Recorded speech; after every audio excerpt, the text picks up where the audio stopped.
YouTube. Welcome back to the Built on Boxes YouTube channel. My name is James White. I am the trucking lawyer. I really appreciate you guys tuning in. I've been promising this video for a long time. I'm here today to talk to you guys about the 5 reasons why I believe semi-trucks are better than box trucks. Now, I get inundated with hateful and abusive comments about my position on box trucks. Guys, it's not personal. Look, it doesn't make business sense for me. It doesn't mean it won't make business sense for you.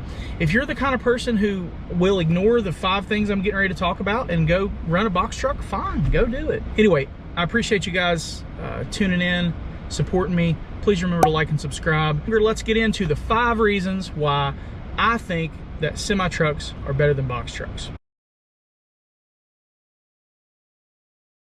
Reason number 1.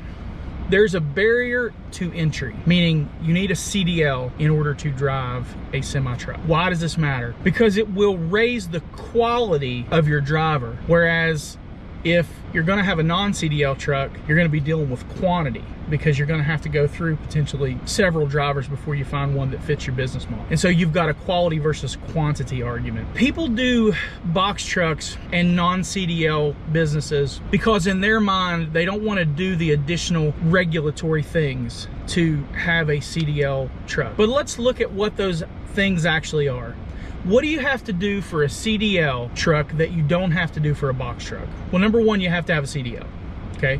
So that's number 1. Number 2, you have to be subject to random drug screens. And if you're the owner of the company, that means you have to be signed up with a drug and alcohol consortium. Number 3, you have to get an IFTA account to pay your taxes for where you buy fuel outside of your state of origin. And number 4, if you own the vehicle, you have to get IRP or apportion plates. And that's pretty much it. So people get into the whole box truck thing because they think, I want to avoid all those extra things. And in their quest for doing things that they see is more simple and less regulated, they actually create dynamics that are more complicated. I'll give you an example. There's a video of Kobe Pegway out there talking about when he was building this box truck fleet. One of his drivers went through a weigh station smoking a blunt. And you know, we can pretend that this isn't the case, but a lot of the reasons that people want to do non-CDL is because they like weed and they don't want to give up marijuana and they don't want to be subject to random drug tests. So as a business owner, when you're searching for drivers, you're searching in a pool of people that have prioritized substances over how serious they want to be about their careers. And so, again, don't get me wrong, guys. My wife has chronic pain. CBD and mild THC has completely changed her pain dynamic. I think that the medical wonders of marijuana are phenomenal. I don't have anything in me that discounts the medicinal value of marijuana or even the I just don't see it as a major problem. But you're not employing people and you're not conducting yourself as a business owner based on your political ideation or how you see marijuana or any of that. You're doing it based on the rules. And the rules say that you cannot be a user of THC and operate a commercial motor vehicle. The difference is not that you can go ahead and use marijuana if you're non-CDL. It just means that there's not a random testing requirement. You still can't be using marijuana. You're gonna get fined as a business if your driver gets caught under the influence, and potentially they could be arrested for DUI. The rules are not different. It's just that the way that they enforce the rules is different because there's not a random testing requirement. IFTA is no big deal. If you use a fuel card, a fuel card can give you a breakdown of every single gallon of diesel fuel that you purchased outside of your home state, and you can put it out on a spreadsheet and you do your IFTA quarterly taxes, and that's it. It's like a couple $100. It's no big deal. The drug and alcohol consortium, you can either figure that out on your own or you can hire a compliance company, a few $100 a year, and that's it. You don't have to worry about it. The biggest problem is you are dealing with people who have no barrier to entry. They didn't go to school and get force-fed material about what the rules are. They don't sometimes know that you have to stop at all the weigh stations. And so while you might be exploring a more simple option, the ways that drivers who are less qualified, less professional, and who haven't had to prove anything in the course of getting in your vehicle the ways that they can make your life hard and the ways that they can cost you money creates layers of complexity that are just harder to deal with. You're better off with a CDL driver that knows the rules, that had to prove that they know the rules in order to get a license, because it creates a standard that you can apply to every single person that crosses your path and gets in your vehicle. Number 2, there are more opportunities for freight with a semi than with a box truck. The fact is that load boards and all shippers and receivers, for the most part, want to be able to pay one rate to haul 53 feet of their freight. Because guess what? Your box trucks are gonna want $2.50 a mile too. They're gonna be negotiating for $2.50 or $3 a mile. These guys don't wanna pay that twice. So they're more likely to ship their freight in a 53-foot dry van. And so if you get out in a box truck and you don't have a way back, there are going to be times that you get stuck. Sometimes that's going to be for a few hours. Sometimes that could be for a few days until you find a way back home. Now, let's say you're the type of person, and thank God for you, you don't want to move your truck for less than $2 a mile. That's great. Don't haul cheap. But that, again, we're back into the situation where you opted for a box truck because it was simpler and less regulated, but now this is another complexity that you've created for yourself, because now you don't want to move your truck for less than $2 a mile, and that's the way you should think, but there aren't as many freight opportunities at $2 a mile for a box truck as there are at $3 a mile for a semi. It's really hard to get stuck if you have a semi and a 53-foot dry van. It's really difficult to get stuck somewhere without any hope of getting out, okay? So that's number 2.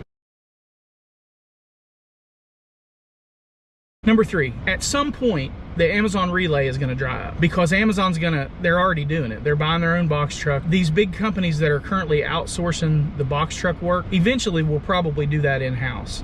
But there's less likelihood if you're owning a semi that most of your jobs are going to be going in-house. Now, if you have a dedicated run or you have a dedicated contract with somebody, there's always the possibility that if you're a semi owner, they may decide that they're gonna have their own trucks or whatever, but that's not really the point. The point is that when opportunities go in-house, when you're on a dedicated route for a semi, you can fall back on the load board, which gives you a plethora of opportunities, and you can't do that with a box truck. I mean, you can, you're still falling back on the load board, but there just aren't as many opportunities out there.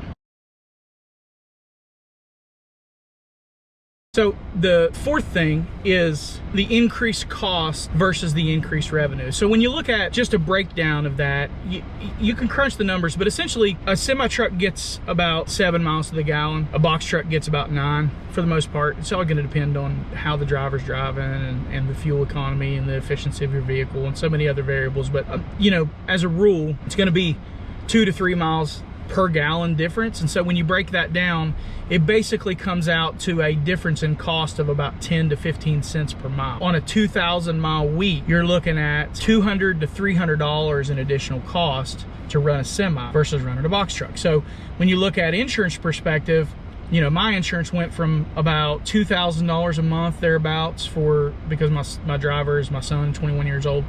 My insurance cost was around $2,000 a month for a box truck, and it's around $3,800 a month for a semi. So it basically goes up almost double. So in the best case scenario, it's going to save you, to run a box truck, it's going to save you $500 a week in insurance, and it's going to save you roughly $200 to $300 per week in fuel. The semi is going to offer you a sleeper opportunity, whereas the box truck is not. And then you have hotel expense that is going to be an additional $500. So even though you have maybe a $750 savings, you have to add in that $500 in hotel. And so when you add in that $500 hotel expense, you really come down to a $250 difference in cost versus a $2,000 difference in revenue, because you get essentially $1 more per mile. And so it really is a no-brainer. And then the 5th thing, and this sort of encompasses the entire argument, is that it's really the same job. There's a few, obviously, maneuverability things that are different. So the skill set in 5% of the time is a little different, but for 95% of the time, which is straight driving and watching mirrors, and it's the same. So the same abuse to your body, you're beating up your body the same way. You're gonna be out 14 hours a day, 70 hours a week. You're gonna abide by the hours of service. You're gonna take on the risk of being a commercial vehicle. You're gonna be away from your family if you're over the road But in a semi, you're gonna have a sleeper. In a box truck, you're gonna have to stay in a hotel or sleep in the truck, so it's not gonna be as comfortable. The seats aren't as comfortable. The ride is not as comfortable. So you're actually gonna get your body beat up a little bit more. The other thing is, box truck has a lot of touch freight, like especially if you're hauling for Amazon, or a lot of the box truck opportunities have like home deliveries and white glove type service.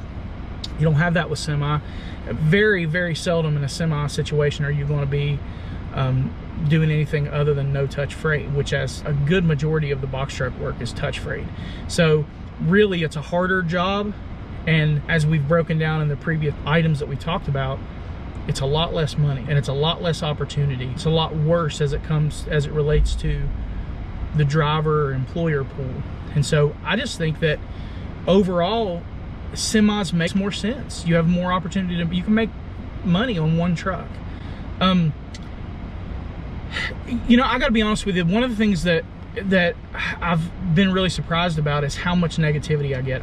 I put my content out for free. If you write me an email and you want to talk on the phone, I'll talk to you 30 minutes, an hour, it doesn't matter. I'm out here for free. I don't make any money at this point. I don't make any money on YouTube at all. I don't charge people for consultations. I'm not selling you a class. I'm out here for free. And I make myself available to anybody who makes themselves available to me. And I don't big time anybody. I spend my time hoping that it contributes positively to this universe of people that are all trying to do the same thing. And on a weekly basis, I get called a racist because I guess in some people's mind, this has something to do with your skin color, even though the thing I love about this opportunity is that it has absolutely nothing to do with your skin color. When I've never mentioned a single word about anybody's race in any video that I've ever had, when you take my content to mean that I'm somehow slanted one way or the other based on somebody's race, then that means that you are obsessed with race, and that means that you're narrow-minded and chicken shit. And if you're narrow-minded and chicken shit, then I don't care what you think. So if you're gonna make a comment like that to me that's completely ignorant and baseless, I just delete it and move on. I'm not gonna engage with somebody who calls me a racist with literally zero evidence whatsoever. The other thing people were negative about, because I want you to understand something. I am not, and would never say to you that what you're doing is wrong. I would never say to you that you should get out of the box truck business, because I'm not taking a shot at what you've chosen to do. The statements I make and the positions I hold and the content that I put out is designed simply to get you to think about whether or not you're doing the same work for half the money. For me, I considered that not smart business. Maybe it's smart business for you. You know, maybe your situation is one where you can't do this or that. Maybe there's something about your situation that makes it impossible for you to get a CDL. And I'm not talking to you. I'm talking to the people who are out there, who are trying to figure out which of these paths is the right one for them, who have the option to go either way. And our situation was that I had a driver on the sideline who had a Class A CDL, and I had an opportunity to put him in a vehicle that was Class A CDL. And as a result, it did not make any sense for my business for me to continue to try to operate a box truck and struggle with all these little things that you don't really think about when you're trying to avoid the additional regulations. It didn't make as much sense to do that as it did to just put him in the semi. And so when I'm saying stuff, guys, it's not because I think that there's something wrong with the way that you're doing your business. It's because it wasn't right for me. And all I want you to do is what's right for you. And if this causes a single person to think, oh my God, I'm doing the same work, and all I have to do is go to CDL school and get my CDL, and I'm gonna bump my revenue by $55,000 or $60,000 a year net in my pocket, or $75,000 a year net in my pocket. If my content does that for one single person, then it's worth all the negative that I get. But if you're gonna be negative and you're gonna be ugly to me in the comments, I'll just delete it, move on with my life. I don't need you. You clearly don't need me. And I really don't deal with ignorance very well. So for those of you who do support my content, who do understand that I'm not saying what I'm saying because of a bias against anyone,